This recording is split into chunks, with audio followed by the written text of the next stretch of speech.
Bega High School, with 948 students, was to lose 3 teachers next year. The Education Department's staffing formula only allows the teachers to remain if at least 50 new students enrol. Now, the townspeople are certain there'll be no sudden population explosion, so they've taken books in hand and 50 parents have enrolled themselves back in school. Our children only get one chance at education. If we don't make the time now, they've lost that opportunity of good, better education. Pat Johnson owns a small beef and dairy farm just out of Bega. Like many of the other parents who've opted to go back to school, she'll work on the farm early in the morning, go to class, then back home for the evening chores. The latest economic figures released today show Australia's inflation rate is coming down and the Labor government's election chances are going up. Factory production figures showed that output increased for a wide range of items last month, and Commonwealth Employment Service registration figures confirmed improving trends in unemployment and job vacancies. But it was the Consumer Price Index rise of only 1.3% for the 3 months to the end of September that gave the government the biggest election campaign kick-along. It was the lowest September quarter inflation rate for 13 years and meant an inflation rate for the year of only 6.1% when the effect of Medicare is excluded. Since there'll be no national wage rise in the first half of next year, the inflation rate for the next 3 quarters should be even lower. Our Consumer Affairs Department today slammed the state's process court system for imposing what it called inadequate penalties in the area of consumer protection. In its annual report tabled in Parliament today, the department claims disreputable motor dealers are among those to benefit from the lenient court action. Motor vehicles and spare parts remain the major source of consumer complaints in New South Wales. In the year to last June, complaints in this area were up more than 25%. Inspections at 49 licensed motor dealers found 44% of the vehicles examined were defective, and 66% in the case of 6 motor auctions.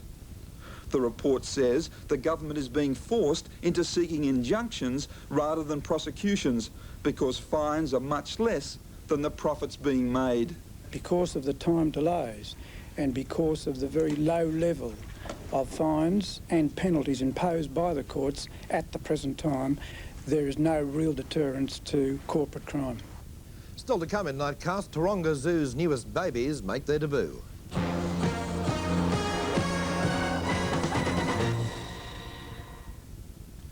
A tight security screen surrounds a group of nomadic Aborigines who've just been introduced to Western civilization in Central Australia.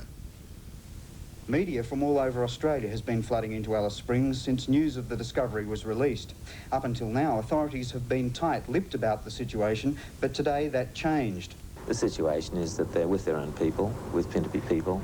The people are healthy and at the moment in a settled condition, and the CLC in particular like to keep them that way, so would the department. What's the indication that they're likely to want to remain with civilisation rather than go back? I wouldn't have the vaguest idea.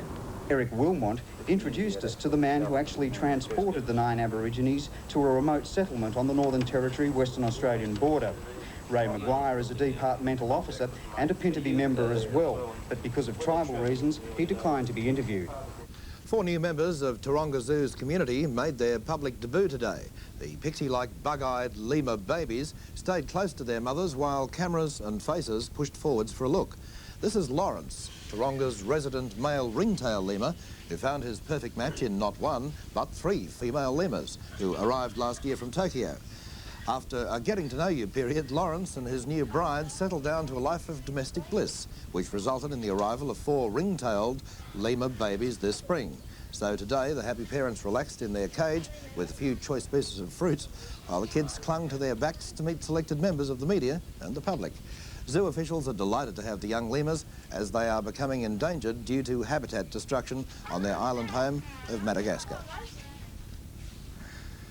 There's been a widespread backlash to South Africa's decision to send troops into the black townships of Sharpsville and Saboking to stop revolutionary and criminal elements.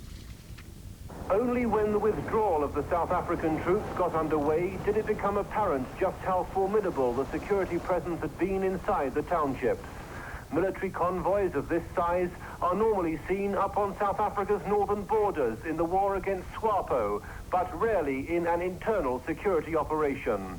With the troops returning to their bases, it's thought unlikely at present that the clampdown will be extended to other black areas. A full evaluation of yesterday's action will be held first.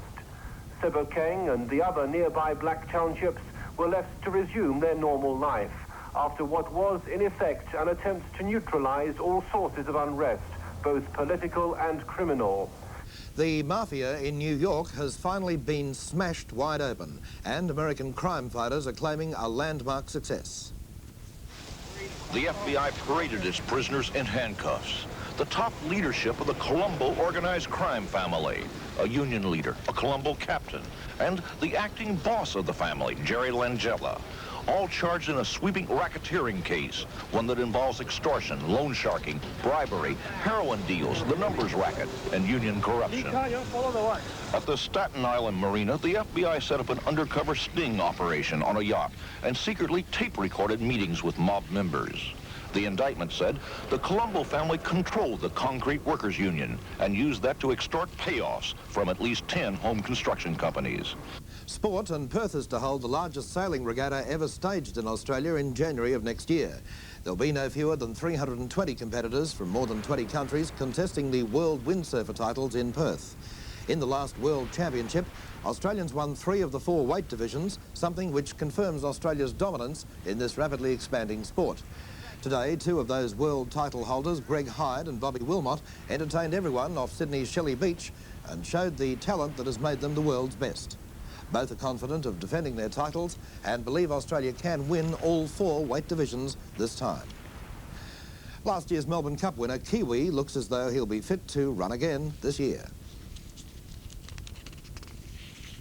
The injury, which has been hindering the Champions Cup preparation, has been responding to treatment, according to trainer Snow Lupton. Ice packs have reduced the swelling in a joint, which had put Kiwi's campaign in jeopardy. As the media captured every move, Mr. Lupton, who also rides Kiwi in track work, prepared to give the horse a true test of fitness. Time is running out for the 7-year-old chestnut, who's due to fly to Melbourne next week.